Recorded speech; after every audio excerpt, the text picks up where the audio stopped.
Hola, hola, hola, ¿cómo están todos? Estoy atrasada, perdón, I am sorry, I am just a touch late here. Ay, Guy. Ok, ¿cómo están? ¿Bien? Bien, bien, excelente, excelente, me alegro mucho.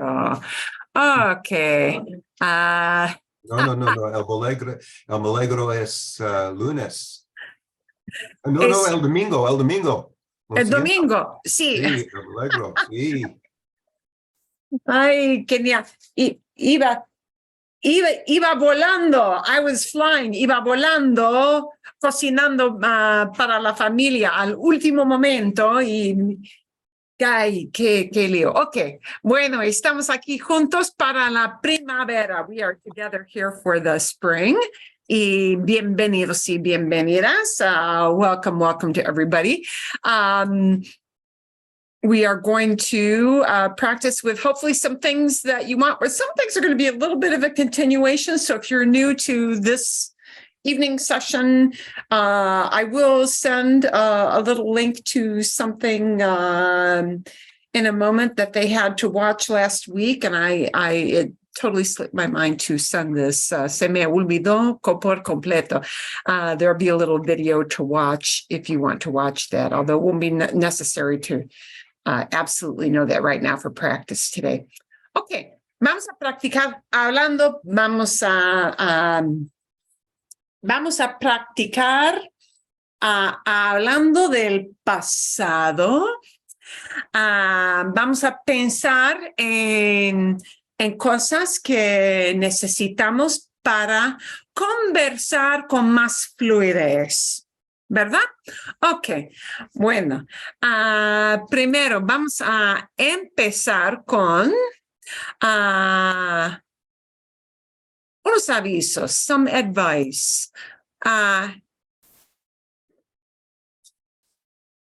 Son avisos de alguien que no es profesional, no es maestro profesional. I'm going to show you part of this video. It won't be the whole video. I'm going to leave the end off. But the reason I think this is actually interesting is that a lot of times people in positions such as mine, kind of sometimes, we get the blinders on. And somebody who's not a professional, like this person you're going to listen to for about 5 minutes, kind of talks about more like, well, if you're doing this on your own, if you're listening and practicing on your own, down and dirty, what do you need to know to be able to communicate well with people? So this guy is not a professional instructor, but this is kind of advice from somebody who's just got to get down and dirty talking with people in his business. And what does he use to do that? Que es útil, which is useful. Okay. Entonces vamos a este video está en la categoría de food for thought. Bien, en inglés, ¿cómo se dice en inglés? Food for thought. Okay. Y vamos a pensar aquí un momentito y después vamos a practicar. Okay. For all of the different tenses slash most people. One of the most difficult aspects of learning Spanish for most people is learning the conjugations for all of the different tenses slash moods. Ay, sí, ay, qué pena, ¿no? Qué pena. What a pain that is. Although people seem to differ on how many actual tenses slash moods there are. Some say 18, some 16. I think I saw 14. 18, 16. Ay, sí, difícil. Once. Otra vez. It really depends how they're counting them. Sometimes they're like, well, we're not really using those two anymore. Anyway, one thing we can all agree on is there are a lot of them. The good news is that you do not have to learn all of these before you can start communicating effectively in Spanish. In fact, you can do really well only knowing 5 of them. Y vamos a escuchar 4. Él nos dice que hay 5 tiempos, tenses necesarios para hablar diariamente, ¿ok?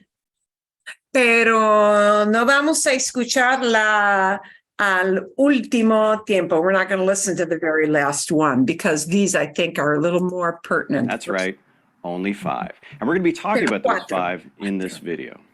For you folks who are just starting out learning Spanish on your own, I recommend that you learn these particular tenses/moods in this order. I'm going to explain why in the video. One thing I'm going to tell you up front, if you take a traditional Spanish course, say in school or something, they are not going to teach you these in this order. Now, what he doesn't understand as an instructor, that there's a reason for that. If you learn as and the reason for that is, and you're going to recognize it with número dos, number 2 on his list, you're going to recognize why. It is because, not that it is difficult to learn the forms, but it's difficult to know why to use. Okay, but more on that. I assure you. So how did I come up with this particular order for learning these tenses/moods? Well, it really comes down to frequency of use and criticality of task. Okay, so, and we're going to skip from there because there's a little bit here that you don't really need to know. Some vocabulary under your belt, you'll be able to tell people what your name is, where you're from. Perdón. Grammatical terms scare you, indicative, tenses, moods, things like that. You're going to get used to them after a while. And they're actually useful when you want to go and learn more about a particular topic. You'll know, So he's saying is that what they call the tenses is not a huge deal, but, if you want to look it up later. It's with the present indicative tense and presente. I think I skipped over that. The first thing he talks about is presente. And actually, even in traditional courses, they always teach you presente first. ¿Cómo estás? ¿Cómo te llamas? ¿De dónde eres? See, así, like that. Okay, so why we need to know that is kind of obvious. Some vocabulary under your belt. You'll be able to tell people what your name is, where you're from, talk about the weather, order food, and make sentences like these. I want to buy a house. I have to work every weekend. Do you want to wash the car? Do you like strawberries? Can you take the garbage out? Now, these are examples he uses to show you why it's important to know present tense. These are things you would typically say to somebody, right? Y todo aquí, cada ejemplo, todos los ejemplos usan solamente presente. Okay? I want to buy a house. I have to go to work every weekend. Do you want to wash the car? Do you like strawberries? Can you now, you know what? If I ask, can you take the garbage out? I would not phrase that as puedes sacar la basura. I would phrase that as podrías, could you? Because it's a little more polite. Puedes sacar la basura, technically, that really says, are you capable of carrying out a sack of dirty garbage? Are you capable of doing that? Or don't your feet work anymore? Yeah, can't walk? No puedo sacar la basura, right? Yeah. So technically, if you're asking somebody, can you take out the garbage? Usually when you're asking that, you're not asking, are you capable of getting up and walking and carrying a sack of dirty stuff? You're asking, you're requesting, aren't you? So, puedes sacar la basura really would be more like podrías. Yeah, could you do that? Okay, because you're requesting somebody to do it. If you were to use por favor, would that then soften it? Sí, exacto, exactly. And that's where your vocabulary comes in, right? That por favor would make it clear that, this is a request. Exacto. Then you could leave it as puedes sacar la basura, por favor. Perfecto. You're not asking about do your knees work and your legs work. Yeah. But por favor, and es un favor. It's a favor. Claro. Okay. You can even express the future with the present tense, the same way we do. No se olviden. Don't forget about this. You can even talk about future, but using presente. Ir a infinitivo, muy básico. Vas a sacar la basura. You're going to do that, right? So really, even to talk about future, all you need is presente, right? Normalmente, esto es muy normal. vas a sacar la basura, vas a lavar el carro, vas a cocinar esta noche, así, etcétera, do in ¿verdad? English. Are you going to take the garbage out? I suppose those could be useful, right? You're talking about what you want to do. You're asking what other people like. You're asking people to do things for you. There's a lot of opportunity there. But let's take a look at our English sentences again and tweak them just a little bit. Make them a little bit more complex. I want to buy a house that faces the sea. I have to work every weekend so my boss can spend time with his children. Difícil. I want you to wash the car. I doubt you like strawberries. Can you take the garbage out before it rains? So take a look at all these sentences. Not particularly difficult or complex. Might be things you'd actually say, right? Well, the bad news is you cannot correctly translate any of these sentences only knowing the present indicative tense. That's the one. Aunque en inglés sí, even though in English all those use just present tense. A very ugly thing rears its head in these situations, even though these are very normal things to communicate to somebody. Okay. One I just covered. Now you might be thinking to yourself, okay, Paul, I'm looking at these sentences. They're all clearly in the present tense. So what gives here? I know. Believe me, I know. When I was learning Spanish on my own and I encountered the same thing, I was confused and then I was frustrated. And that's when I discovered this thing called the present subjunctive. And for most people, this is the reaction. Sí, presente el subjuntivo. Okay. Now, this is the one that he says they don't teach you in order. But now, I agree with him. Estoy de acuerdo. I really do agree with him that this really should be taught second. Some textbooks for teenagers who typically are learning Spanish might do that, but most textbooks do not. And he is right that most do not. Somebody like him probably learned it as just, he said one of those items he put up on the screen, and somebody looked at him, gave him a funny look because he used all present. Okay. And he probably learned them in chunks, which is kind of okay, except then you've got to know each separate situation, why it does that. So there's a reason this subjuntivo doesn't get taught second in order. And that reason is not that it's hard to learn subjunctive conjugations, but that why the heck do you use it? That is why it's hard. Because for English speakers, for speakers of other languages, it might not be that big a step. But for native English speakers, that subjunctive is a stinker. It's terrible. It's hard because we don't have a similar thing to compare it to. And learning why it is used is really, really tough. And that's why it usually winds up getting stuck later in intermediate. So intermediate that most kids, if kids learn it in high school, if they get to it by second year, they're very lucky, but they learn it and then they have no idea why they're really doing it. And third year is usually when a lot of kids would start this, and certainly to start it heavy duty and seriously. And that is kind of late. 3 years to wait is kind of long, when you think about it. So it unlocked my Spanish. It propelled my Spanish to a whole nother level. And that's why the present subjunctive is the second tense/mood on our list. And he is actually correct that people use it on a daily basis. That is actually very accurate. So now let's plug in all of the translations to those sentences so you can see what I'm talking about. The verb in red is in the present indicative, and the verb in yellow is in the present subjunctive. The present indicative and the present subjunctive are going to appear together all the time in Spanish. They are completely intertwined. They are completely intertwined. So this is a really good way of putting it. So even though it is a bugaboo, it is scary. It is something you will constantly hear being used, okay?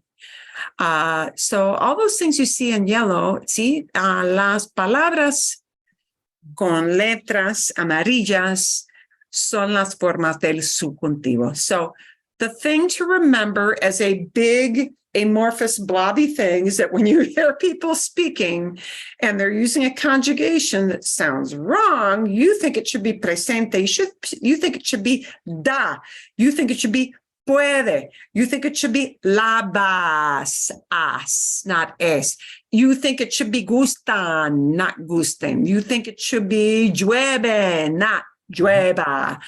Yeah. When it sounds like, did they say that wrong? No, they didn't. They said it in subjunctive. Okay. So, and it's not totally accurate to say just know how to use the opposite vowel. But if you notice, people are using a verb with the opposite, what sounds like the wrong vowel conjugation. That's subjunctive. Okay. And you will never be good at speaking Spanish without knowing the subjunctive. Yeah, Unfortunately, well, most pues. traditional Spanish courses do not even mention the subjunctive until the students are around high intermediate level. Es verdad. As one That's viewer of the true. channel put it, you know, you're studying Spanish for years, you think you got a good handle on it, and then they sucker punch you with the subjunctive. Sucker punch, But that won't be yes. you, right? Because you're going to start learning it right away. In fact, it's number 2 on your list. When it comes to using the subjunctive correctly, the key is to first learn the conjugations and then learn what kind of constructions trigger it so you'll use it correctly every time. Okay, now you have 2 sets of conjugations under your belt, and with the right vocab, you'll Okay, so let me just go back to Actually, most traditional why Spanish these courses happen. Oh, intertwined. momentito. These happen because I want to buy a car that faces, I know, gives to, that's the way it's saying facing. I want to buy a house that faces the sea, faces the ocean. Okay.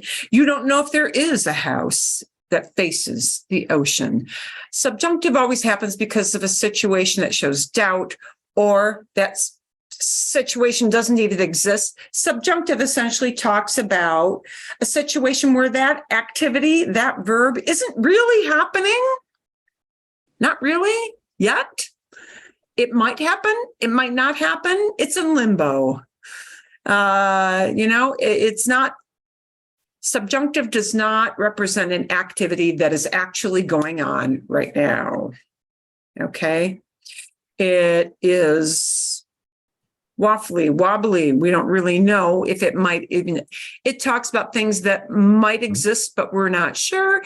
It's used in certain phrases, para que, so that somebody can do something. Okay. I have to work weekends so that my boss can spend time with his kids. Para que makes you use subjunctive. It must be. Para que is always a for sure. You got to use subjunctive after that.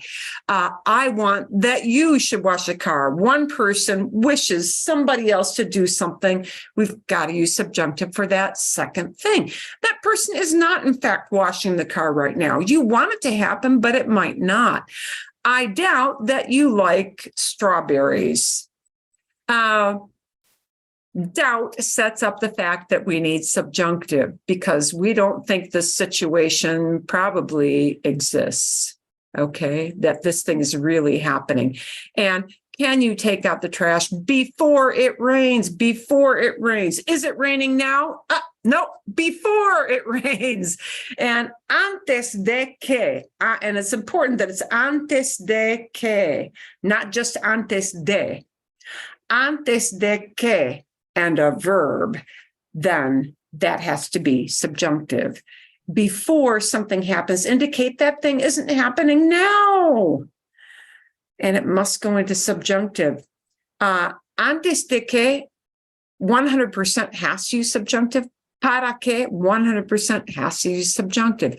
So that's the next on his list.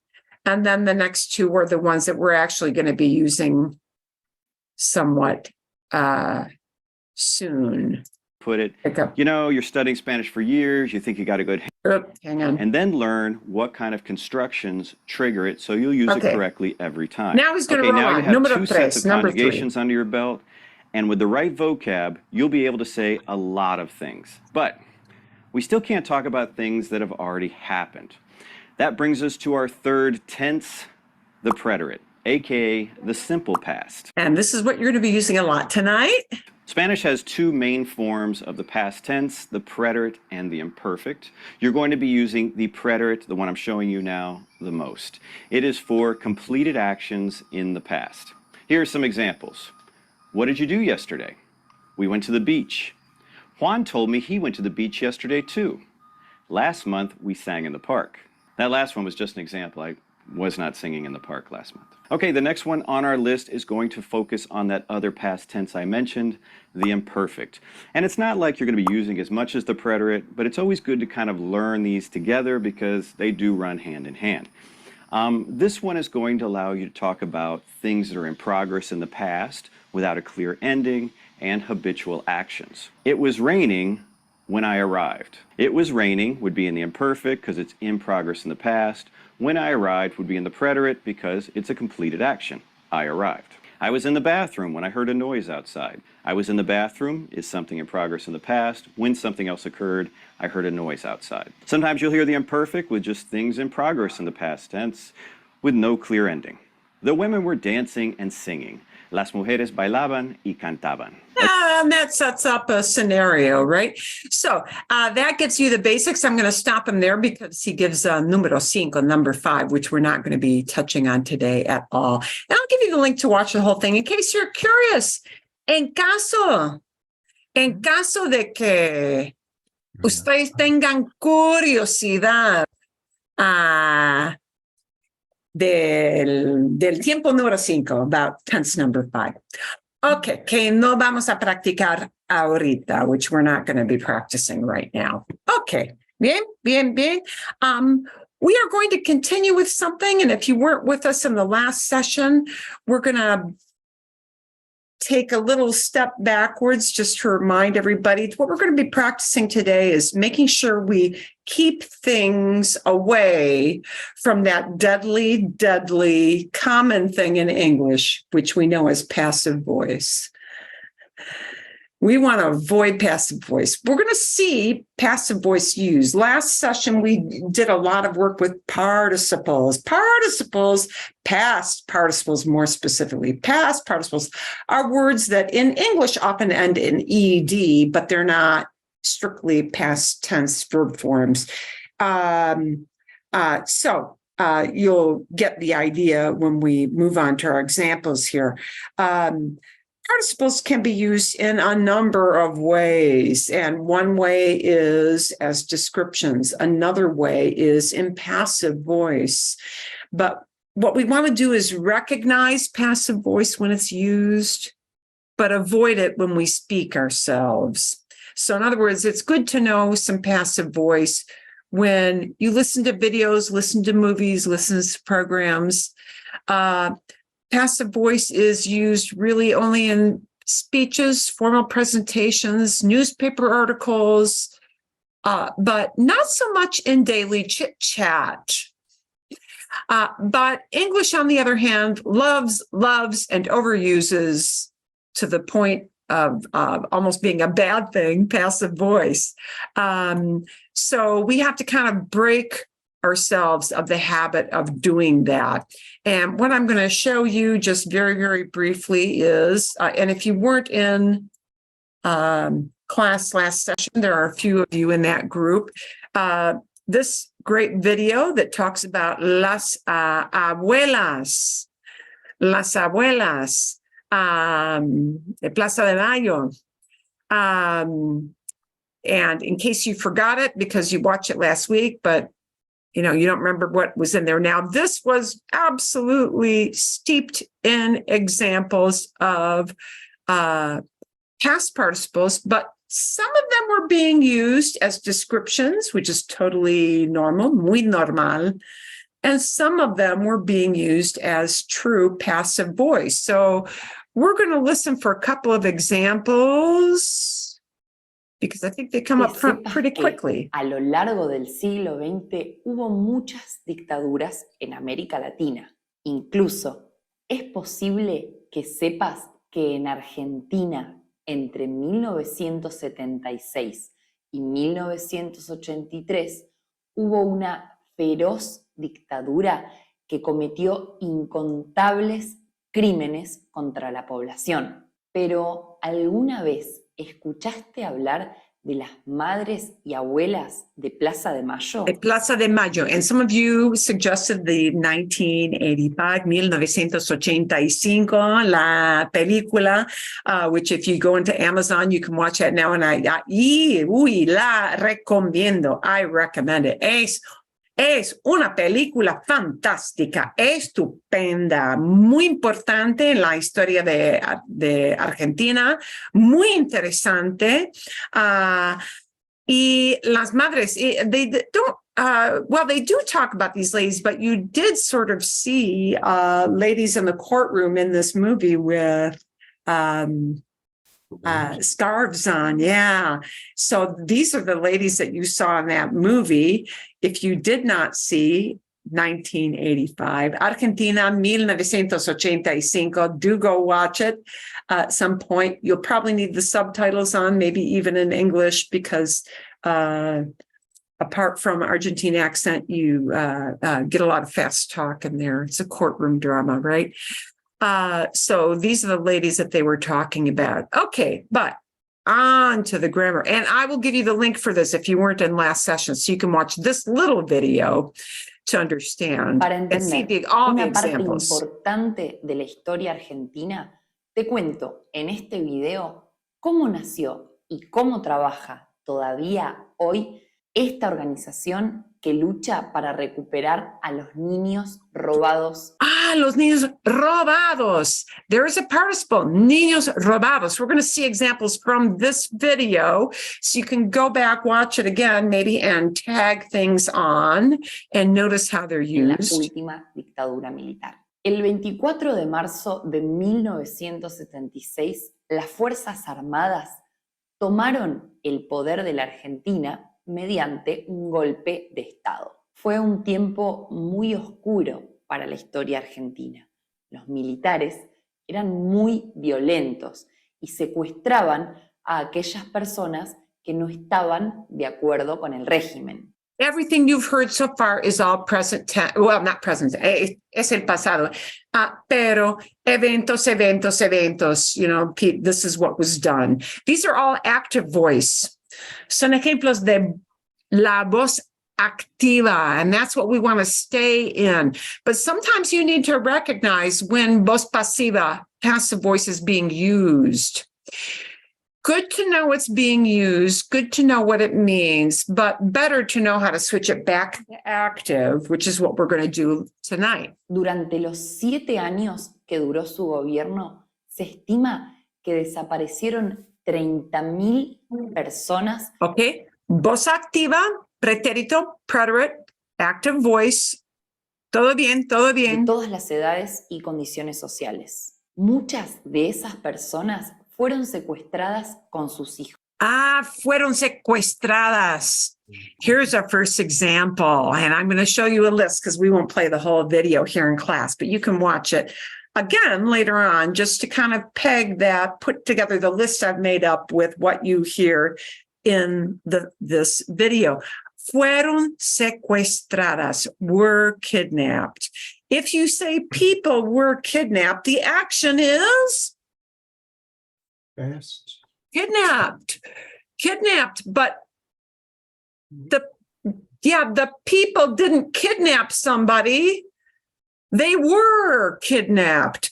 This is what we call passive voice, voz pasiva. And she is actually using it in its proper place in Spanish. Its proper place in Spanish is in a formal presentation as she is doing. Fueron secuestradas. They were kidnapped. And what that passive voice is, a form of the verb ser. En este caso tenemos ser, pero en pretérito. Usually you'll hear it more frequently with pretérito, but we'll see it both ways tonight.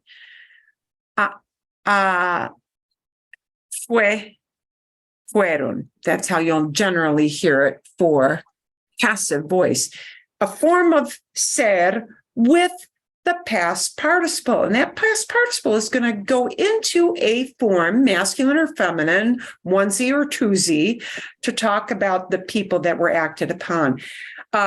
The people who were kidnapped did not do kidnapping. They were kidnapped. Somebody else did that action of kidnapping. And that's what the meaning of passive voice is.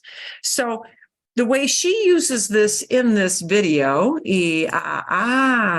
vamos a ver, we're going to see. Tengo que engrandecer esto. I need to make this bigger.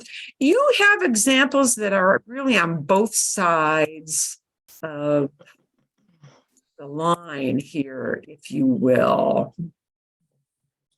All these examples up here, momentito. All these examples are just plain old past participles, but they are descriptions. So let's take a look.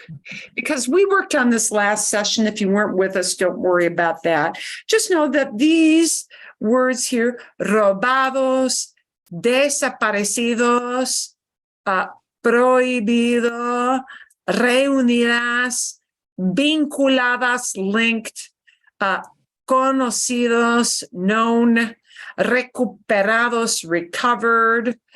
All of these things describe somebody.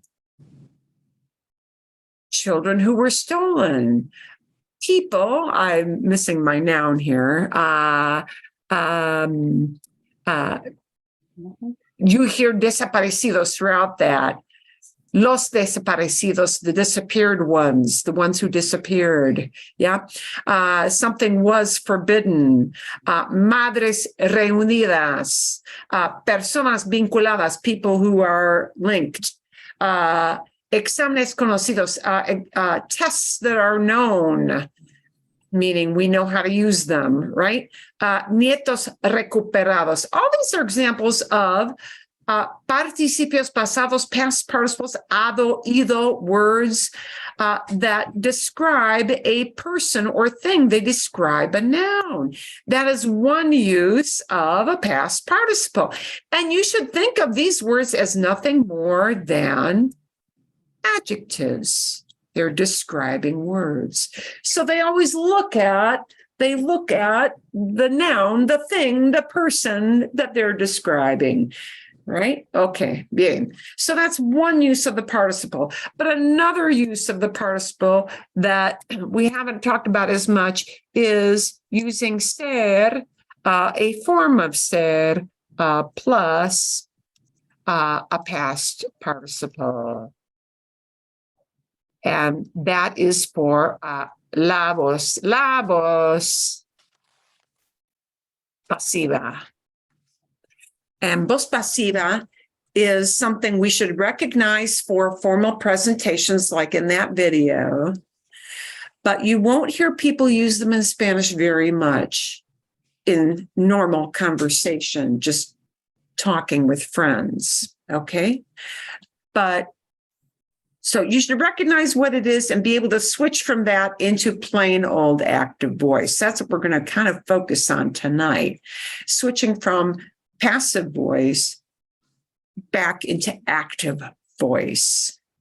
So when she had sentences that they had things like fueron secuestradas, they were abducted, they were kidnapped. If the women were kidnapped, the women didn't do any kidnapping.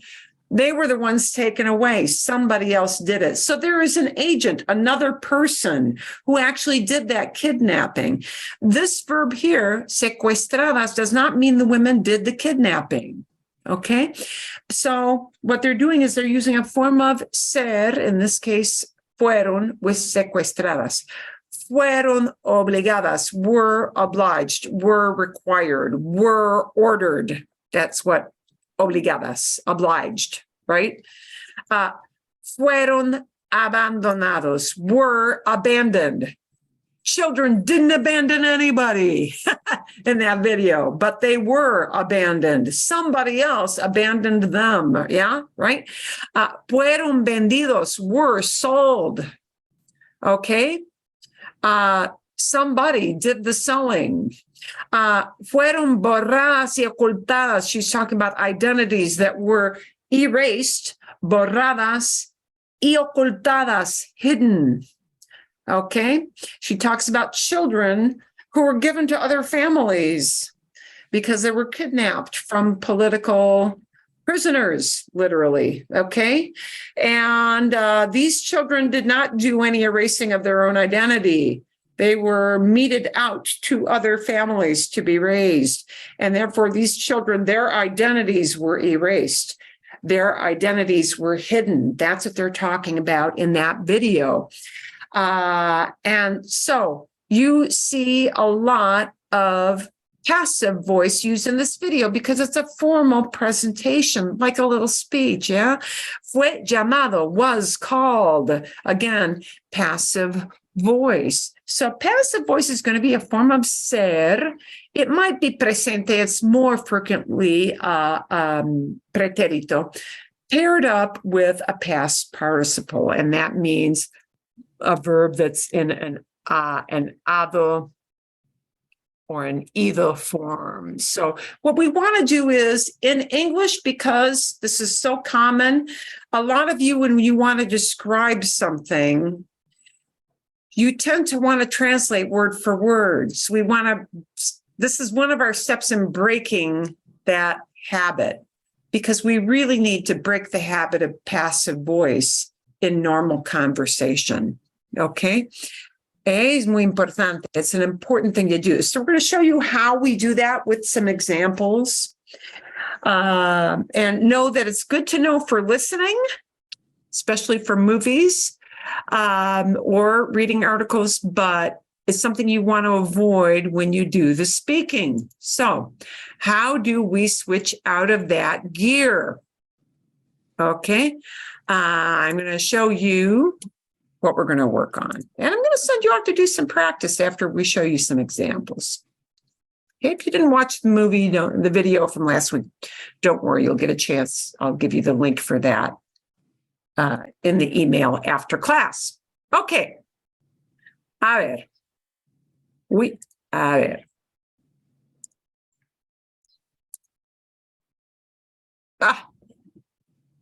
No coopera. It's not cooperating. All right. What we want to do is don't think in passive voice. Switch to active voice. Yeah. Switch to active. Por ejemplo, un momentito. Hang on. I don't want all this other stuff getting in the way. Too distracting. I think it's going to force me to get out of this first. Momentito. Así, like this. Okay. A ver, mejor. Better here. Okay. Algunos ejemplos. Cambia la frase a la voz activa. Top Gun. Una nueva película muy popular en el año 2022, ¿verdad? Top Gun fue vista por millones de aficionados.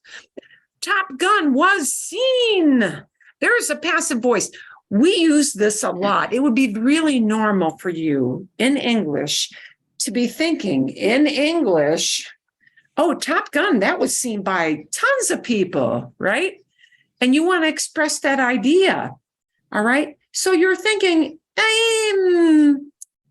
está pensando en inglés, Top Gun was seen, Top Gun was seen. No se dice así. We don't say it that way. Top Gun was seen, okay? If you were doing a formal speech to media moguls, maybe you would do that. But the way we're really going to really express it is to take this thing of fue vista, was seen. We're going to get rid of that fue. And we're going to say vista. What does that come from? That comes from ver. And you're going to do the simple, down and dirty thing. Instead of saying Top Gun was seen by millions of people, you're going to flip it around. Here's who you're talking about doing the action of ver. That's who you're talking about. It's what? Millions of You're gonna flip the tables. Yeah. So when we chit chat with people, because I assume you don't plan on getting up and doing a speech in front of 50 people. Claro que no, of course not. We're going to flip the tables and we're going to say, who are we really talking about doing that action? Okay. Millones de aficionados, millions of fans, and we need to use ver en pretérito. We really need to use this in preterite. Okay. ¿Cómo se dice ver en pretérito? Ver. Ellos. We need an ellos form. Millones de aficionados Vieron. vieron Top Gun. Y no sé cómo se traduce exactamente Top Gun. Muchas veces, many times they might leave the title as is. Many times they change it to something else entirely. And I tried to look online. I was not successful in finding if they have a special translation in Mexico for that. I'll keep looking this week. Millones de aficionados vieron Top Gun. We're flipping the tables. Here's really who did that action. So stop thinking Top Gun was seen and think millions of fans saw. Go to the simplest thing, which is using one of those 4 tenses he talked about in that first video, pretérito. Millones de aficionados vieron Top Gun. Fácil. Okay, so no piensen en inglés. Don't think in English because we think a lot in English in passive voice. Get out of that habit. Kick it out. Give it the boot. Recognize it, but give it the boot. Okay, otro ejemplo. Another example. El acueducto de Segovia fue construido por los romanos. Okay, if I were a tour guide giving you guys a speech, muy normal, very normal. The aqueduct of Segovia was built. The aqueduct did not pick up a hammer and chisel and go build itself. Claro que no. That is not acueducto. Aqueduct is not doing that action of fue construido. That is a passive voice. The people who actually did this, boom, boom, here they are. We got to flip the tables.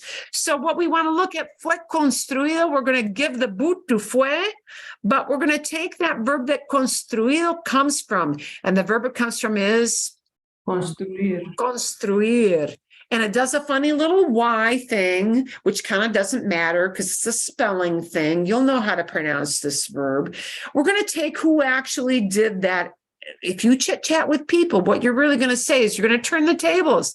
You're going to turn the tables and we're going to say, who really did that thing? It's Los romanos. Los romanos, claro. Okay, so that's what we're going to use because in chit chat, that's what people are actually going to say.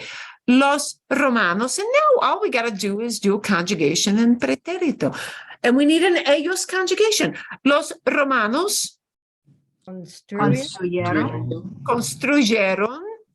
Construyeron, and don't worry, it's got a Y. You said it right. Sounds Right? the Yeah, it just needs a Y. Don't worry, you'll pronounce it right. Los romanos construyeron el acueducto. Uy, perdón. El acueducto de Segovia. Okay, bien. When we talk normal conversation, this is what's expected. If you said this to somebody, it's perfectly fine. Spanish, it's properly constructed, but pero muy formal, very formal. So when we talk with our friends, that's not the way we phrase it, right? You're standing in front of a group, that would be a normal thing to do. But esto sí es muy normal. You're teaching your grandkids about this. You're talking with somebody else about this because you happen to be there on tour. This is the normal way you say it. Los romanos construyeron el acueducto de Segovia. Okay, bien. Lincoln fue matado por John Wilkes Booth. Well, that's fine if you're a history professor, but yeah, fue matado. Lincoln didn't kill John Wilkes Booth. We got to flip the tables. We got to get rid of the fue and take matado that comes from matar. And now we got to plug in who actually did this. And who actually did this was John Wilkes Booth. We've got to John go to active voice, voz activa, la voz activa. Okay, ahora. Ellos, ellas, ustedes. No, we don't need an ellos conjugation. We're talking about one guy here, right? Entonces, matar. John Wilkes Booth Mató. mató, exacto, mató a Lincoln. Lincoln. Así es. This is the way you're going to explain it in a normal sentence to people. Otherwise, it sounds, muy formal, very formal, like you're speechifying, which you are. But, it's the context really that counts, right? The thief was captured by police. The thief. Oh, and she happens to be a girl because we're talking equal opportunity. La ladrona. Es una mujer que roba. She is a lady who robs. So la ladrona, the thief. La ladrona fue atrapada.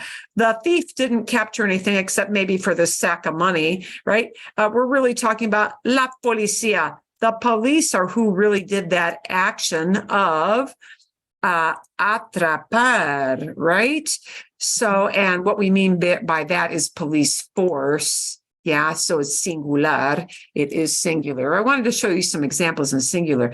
Fue atrapada is passive voice. You may hear it in a speech or read it in a newspaper. That is the normal setting. But when you speak with somebody, flip out of that boot, give the boot to fue. And we're looking at atrapada. It becomes that verb atrapar. La policía Atrapó. atrapó. Perfecto. Atrapó a la ladrona.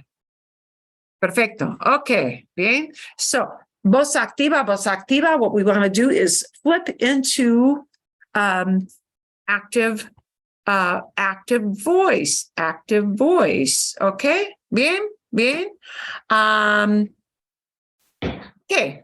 ¿Alguna pregunta? Some question? Any kind of question on that? We tend to think a lot in passive voice in English, and you want to avoid that when you talk with people. So we're going to practice how to do that. Gunta, Sí, How would- dime. if it was a male policeman that captured her, how would you say that? Is it still la policía? Oh, okay. Bien, buena pregunta. Sí. When we say la policía, it means the police force, like in general. Okay. Aquí. El policía. El policía es policeman. It could be if it were a female police person, la policía, but la policía generally talks about the police force as a unit. Like we say la gente, people, or el equipo, team, yeah, or la familia, family, yeah. It's a singular verb, so it needs, it's a singular noun, but it's kind of one of those collective things. But if I turn it into el policía, which we'll do that here, then it means policeman. Bien? Thank you. Okay. Bien. That's just a little nicety of Spanish, a little detail. Okay. Bien. Do you think you're ready to do that in some practice? I'm going to show you what you're going to do. I'm going to send you off into some groups to do this. Okay. Bien. We're going to start off with not pretérito, but presente. We're going to start with an easier tense because we want to do the easy thing first. Mhm. Here's a passive voice. And really, I think we use passive voice more in the past than in present, but this is just to give the idea. If we're doing it in present, we're going to keep it present. Okay. Vamos a hacer el primer ejemplo todos juntos. We're going to do the first example all together here. Cambia las frases, change the sentences de la voz pasiva a la voz activa, from passive voice to active voice, but we're going to use presente for these. Okay. So when we look at these, and I'll underline these so that you remember what you're changing, what you're essentially getting rid of, because you're doing kind of a big change here. Here we're using a form of ser, but we're using passive voice. We're using passive voice in the present sense to make it a little bit easier to do that step, okay? So you're going to use a present voice to fix it. La comida aquí, the food here, la comida aquí es preparada por un chef maravilloso. A normal person in conversation would not say that. Now, is food, comida, preparing anything here? No. So we've got yeah. Here is the agent who's actually doing it. So how would we change this? Let's do the first one together. And we're going to keep these examples in presente instead of pretérito. How are we going to change this? We got to flip the tables. Chef Maravilloso. Maravilloso. Yeah, whatever his name is. Un chef maravilloso. We're just telling what kind of chef he is. Prepara, Prepara. So- because we're keeping it in present. Exacto, muy bien. Un chef maravilloso prepara la comida aquí. La comida. You know, you're sitting in a restaurant, right? So, okay, bien, bien. Y P con letra minúscula. We want a little P here. Okay. Un chef maravilloso prepara la comida aquí. We're doing our easier present tense first. Es preparada, that's passive voice. And it would be kind of normal to say the food is prepared. The food here is prepared by a great chef.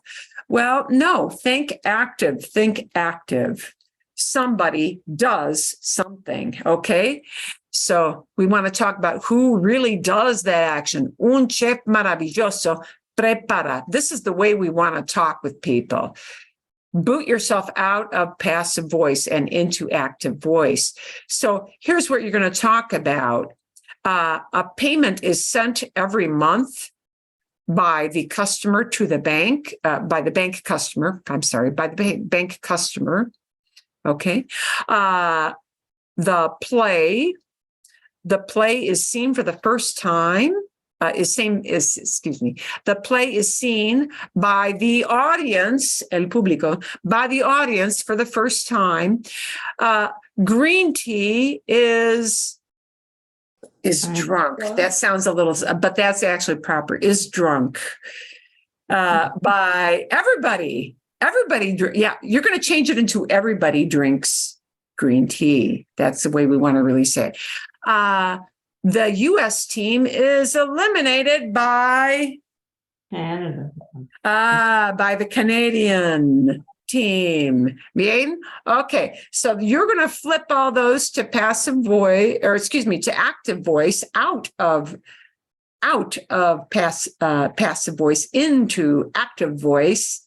And you've got one example done for you. Bien? Bien? And we're keeping the easier present tense for these examples, estos ejemplos. ¿Qué creen ustedes? 5 minutos es suficiente? 5 minutos? Because this is presente. Presente is easier to formulate, right? ¿Sí? Sí. Bien. Okay, vale, 5 minutos. Y entonces regresamos y comparamos. Later on, we come back and we'll compare. Okay, hit your join button and I'll send that screen out to you guys. A ver. Share screen and boom, boom. They should have it. Okay. Todo bien. All good. 5 minutos. Tengo que mirar el reloj aquí. I got to take a look at my watch. Mi reloj es especial. Ahí, sí. Prendí mi reloj para 5 minutos. Ok, vale.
A ver, ok.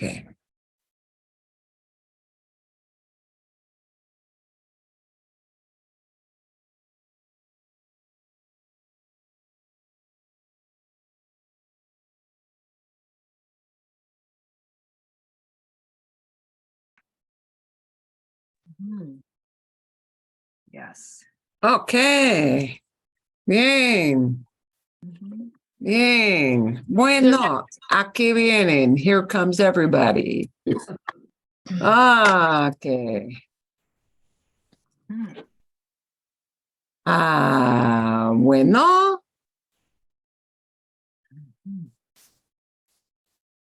Ok. Vamos a ver. Let's take a look and see what ideas you came up with.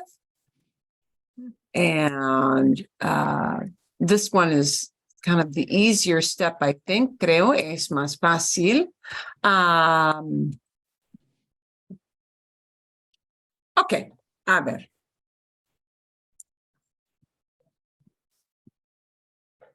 ¿Qué creen ustedes? What do you guys think? Oops, gotta X out of my box here. ¿Qué creen ustedes? ¿Pueden ver la pantalla? Can you see my screen here with our example? ¿Sí o no? Sí. Sí, Sí. bien, bien, bien, bien, bien. Bueno, ¿cómo cambiamos las frases? How do we change these sentences? Instead of saying a payment is sent, we're going to say, The client sends a payment. exacto, el cliente del banco, sí. And now we're going to keep it presente to keep it a little bit easier because we're going to do the harder step next. El cliente del banco y enviar, to send. Enviar. Enviada. Envía. Envía. Envía. Envía un pago. Envía un pago cada mes. Cada mes es el periodo de tiempo. Cada mes just tells you when that is being sent, right? Envía. Envía. Envía aquí. Bueno, a ver, fantástico. Ok. A ver, el drama es visto por el público por primera vez. And who's really doing that viewing? El público. El público. Público. El público Ve. ve el drama por primera vez. Now, why don't you need la? Why isn't it la primera vez? Because you don't. See, you're right, Qué Karen. terrible. What a terrible response, but that is what it is, because you don't. Por primera vez. Yeah, por primera vez. Would somebody understand you? Yes. But would it sound funny to them? Yes. First time. Okay, if you were going to say second time, would you just say segunda? Would you not say, Segunda vez. Sí. you wouldn't say la segunda vez? Por segunda vez. Okay. Bueno, depende. It depends. So here's what it depends on. For the first time. Por primera vez. For the first time. Por Okay. primera vez. So it's for. But if I want to say the first time I rode a bike, Oh, okay. now the first time I rode a bike is the subject of a sentence, and it would have to become la primera vez que monté en bicicleta. The first time, because now that's a subject of a sentence. But when I phrase it as for the first time, it's por primera vez without a la. Okay. Así, bien, okay. El público ve. El público ve, the audience sees or watches, right? See, singular, público, singular, okay? If I made that into las personas ven, then it would be ven, right? Las personas ven, pero el público es singular. Okay, vale. Bueno, ahora vamos a hablar el té verde. And what we're really talking about is todo el mundo, which just means what, guys? Everybody. The way you say everybody is todo el mundo, all the world. I know that sounds kind of weird, but that's the way their phrase for their 3-word combo for everybody or everyone. Todo el mundo. Singular, plural. Singular. Singular. Singular. Todo el mundo. And we got to take es bebido. We get rid of the es. We give it the boot. We work on beber. Todo el mundo. Bebé. Bebe. Bebe el té verde. And do we need the L here? If I'm talking about just a glass of it, then no. But if I'm talking about this like in a very general sense, then you might use it as green tea as a category of drink. Then you'll bring the L in. No es tan importante, not super important here. Now, if I tell you, here's what I want you to notice. Todo el mundo bebe el té verde. If I change that from todo el mundo to todos, then what do I do with that verb? Todos Beben. Oh, beben. ¿Sí? Todos beben té verde. Todos beben té verde. ¿Sí? Bien. Ok. Bueno. El equipo de Estados Unidos es eliminado por el de Canadá. El de Canadá. Okay. We're turning the tables, right? So now we're bringing el equipo. Now we have to tell what they are. El equipo de Canadá. Canadá. And now. Elimina. Elimina. Uy, elimina. Sí. el de Estados Unidos. El de Estados Unidos. Sí, el de Estados Unidos. Sí, bien. Elimina.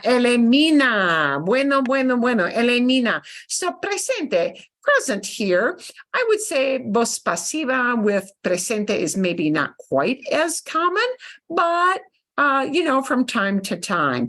But this is one of those traps of we fall into thinking in passive voice in English. We tend to fall into this trap, and then although you shouldn't be translating in your head, a lot of you still have a hard time shaking this. Shake it, get rid of it. We grab the, yeah. All I can tell you is get rid of it. And I've been saying this to people for, 30 years. That's the way it is. Because in English, it's just a crutch that we use. It really is a crutch in English. And even in English, people want us to stop doing that at times. But we love that passive voice, English speakers. So we want to try to get rid of that. Okay. And, I'll give you an example. I would have kids do little presentations about an ancestor of theirs for Dia de Muertos. Yeah. Talk about your grandma, talk about your grandpa. And, I had somebody who had a very interesting ancestor. My ancestor was shot by somebody in Pancho Villa's gang. Oh, no. But my great grandpa was shot. Well, they were trying to say was shot. And it's like, no, if you're telling the story of great grandpa, you want to say somebody did that to him. So keep it voz activa, right? Because, even something as simple as that, it's what we tend to want to do so desperately in English, but we got to stop that stuff. Okay, we're going to switch over into what is a little more difficult. So we're going to preview this before you go out to do it in smaller group. Was 5 minutes enough? ¿Fueron suficientes 5 minutos? Sí. Yeah. Bien. Okay. Esto es un poquito más complicado. This one's a little bit more complicated. So this one's I've got a little cheat box here for you. Yeah.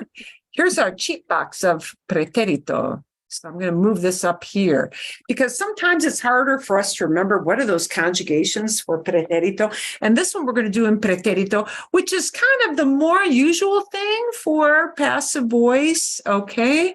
But remember, if we're doing that, we're going to be talking about an action that happened and we're going to keep it in pretérito generally. So now instead of presente, we're using the harder pretérito. And here are our pretérito verbs we're going to switch out to. But let's take a look at our sentences first. Here's the passive voice that we're going to need to boot out. Yeah, see? Bien. Una nueva ley, a new law. Una nueva ley, a new law was announced by the governor. Okay. Fue anunciada. We want to get rid of fue, and we're going to use anunciar. Anunciar. And I'm going to actually change this to presentar, presentada, because what I really want to say is introduced, and introduced is presentar, presentar. Presentar. Okay, presentar is what you're going to use. Now, when you do that, you're going to be flipping the tables with por el gobernador, by the governor. Here is the agent, what we call the agent. But because we're going to make it active, that's going to be the active person, somebody who did the presentar. Yeah? So we're going to flip the tables, turn the tables, and we're going to plug gobernador in, but we're going to need to use pretérito. So here's what's going to happen. Here is your cheat sheet. And your cheat sheet is you need to use one of these tables. AR tables are E for yo, aste for tú, O for one person, right? Amos, uy, qué fácil. Aaron, perdón, Aaron. Es un error. Aaron. Aaron. No. Or no. ellos, okay?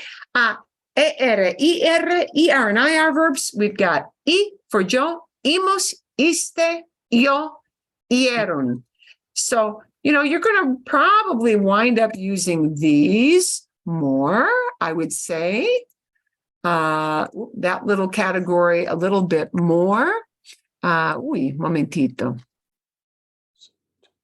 Because I don't think I've got any yo examples in there. I see. So we'll underline those to make it a little bit easier to find. And we're going to be taking this chunk of words that starts off that passive voice. And you know that the word we've got to totally give a boot to is what? Fue, the ser. Right. Fue or fueron, right? Fue or fueron. We've got to totally give the boot. You may hear people use it when they're, speaking in front of a group, but we got to give it the boot entirely. And we're going to go back to the original infinitive. And I think these are going to be kind of obvious. There's only one. Okay. And you can tell from the ido or the ado if it's from an AR or IR verbs, right? And this despedida, remember, is fired. Yeah. Yeah. And this is the only one that is a problem. I'm going to tell you, I'm going to show you it's despedirse, see, just despedir, despedir. And this is an oddball verb. It's going to conjugate like pedir. That's going to be a hard one to remember. I'm just warning you ahead of time because it is an oddball, but it's conjugated like that. And it means to fire, right? So these are the ones you're going to do. We're going to talk about a new law was introduced by the governor. The kids were punished by the principal of the high school. The neighborhood was destroyed by the tornado. The man was cured by the young doctor.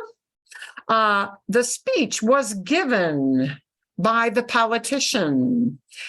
The taxes were calculated by the accountant. And Carlita was fired. by the boss because she always makes a lot of mistakes. Okay. Okay. And here is your cheat sheet of what you're going to need to do with pretérito, because that's a little bit harder to do. Okay. ¿Está bien todo pretérito? All preterite? Yes. Sí. Fantástico. Okay. A ver. Oh, desapareció. Wow. Why did my... Aquí, here it comes back. Sí, no, un momentito. Breakout rooms, here we go. They've changed some of my buttons up here. Bien, and you will see those sentences on your screen when you hit your join buttons. I'll plug it right in for you. Share screen. Here we go. Aquí vamos. Bien. Fantástico.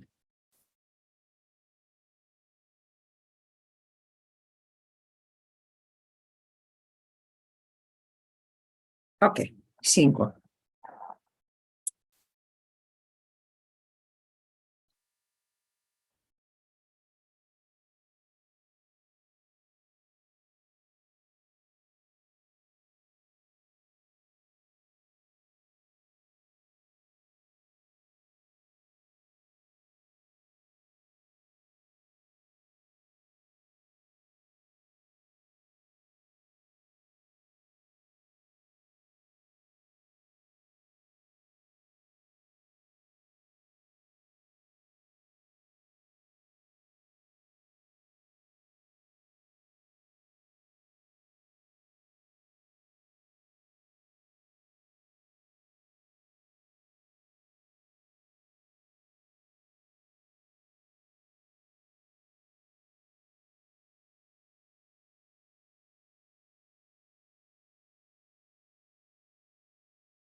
Nos quedan 2 minutos, más o menos. Sí.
Ok. Y todos van a regresar dentro de un minuto.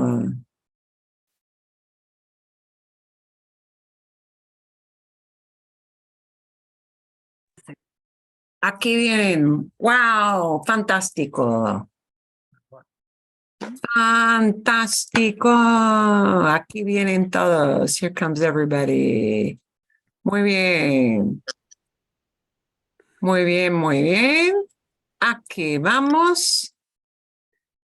Bueno. Ok. ¿Difícil o no? No. No. ¿No? So, Ok. ¿Un Yeah. poquito? Mary has a question, I think. Ok. No. No, oh, okay, I'm sorry, Contin, I saw your hand. No. Oh, ok. Ok, está bien. Bueno, ok. Vamos a ver cuáles, o cómo se dice estas ideas. Ok, let's see how many of these you got. Right. Una nueva ley. We're going to flip the tables and we're going to bring up el gobernador, right? Presentar is what we need to use. I just had that in as a cue. So, el gobernador Presentó. Oh, Presentó. presentó una nueva ley. Mhm.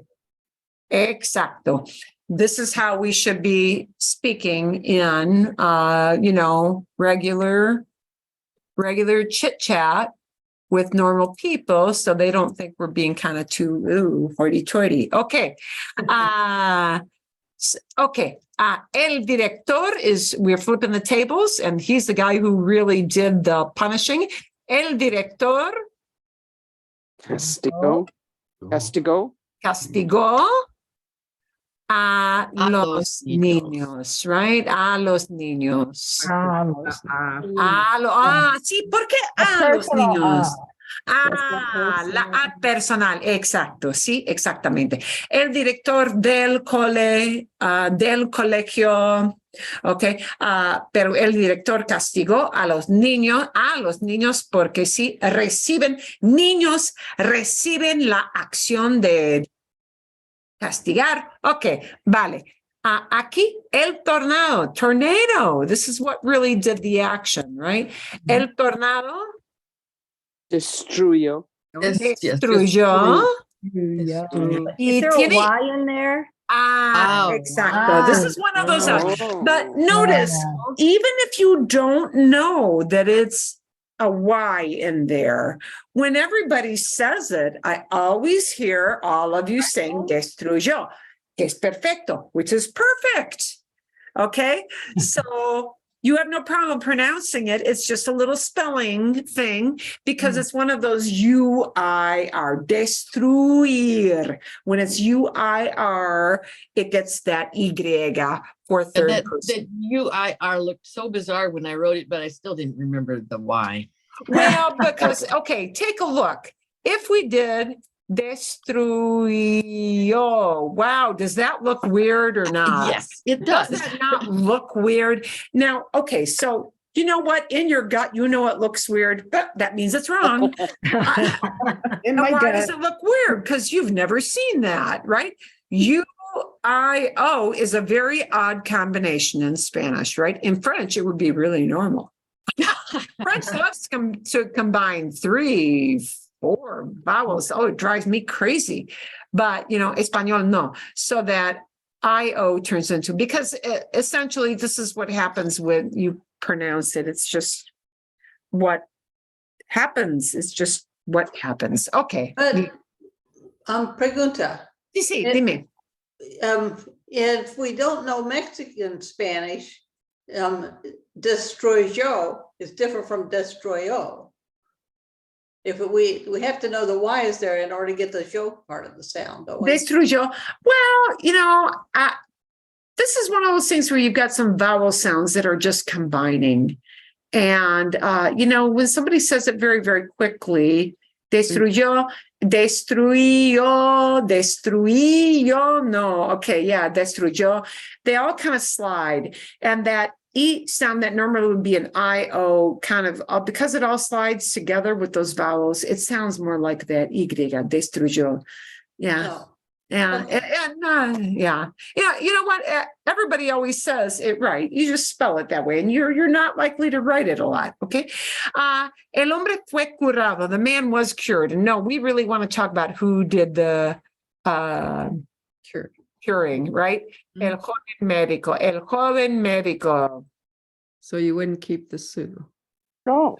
Well, you could, yeah, so his young doctor. No, I'd probably change it to el. El joven médico. Curó Curó You know. el hombre. al hombre. Al hombre. Otra vez, Ah. personal. Oh, shoot. Oh, I forgot. Personal. Curó Fuerte. al hombre. Oh, my al God. hombre. Oh, And notice, even though that is a very short word, I got you that. know, yeah, it does need to be there. And people will kind of notice it's not there. It will sound a little odd, but you'll be understood if you forget it. But, you know, poco a poco, little by little, the more examples you see, the better you get it. And now we're going to flip the tables again. We're flipping the tables. We're taking that agent, por el político, and we're flipping it up to the front. El político Dio. Dio. dio You. el discurso. Ay, perdón. El discurso. Uy. What happened? Wrong page. No, no. Oh. I've got a touchpad, and when my palm touches it, dio el discurso. Discurso. See, discurso is a speech, right?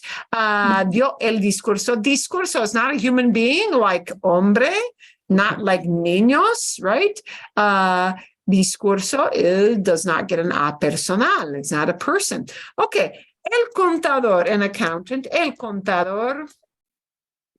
Calculó Calculó. Alquiló. los impuestos. Calculó los impuestos. Mhm. You can tell what I got on my mind in April. En abril. Sí,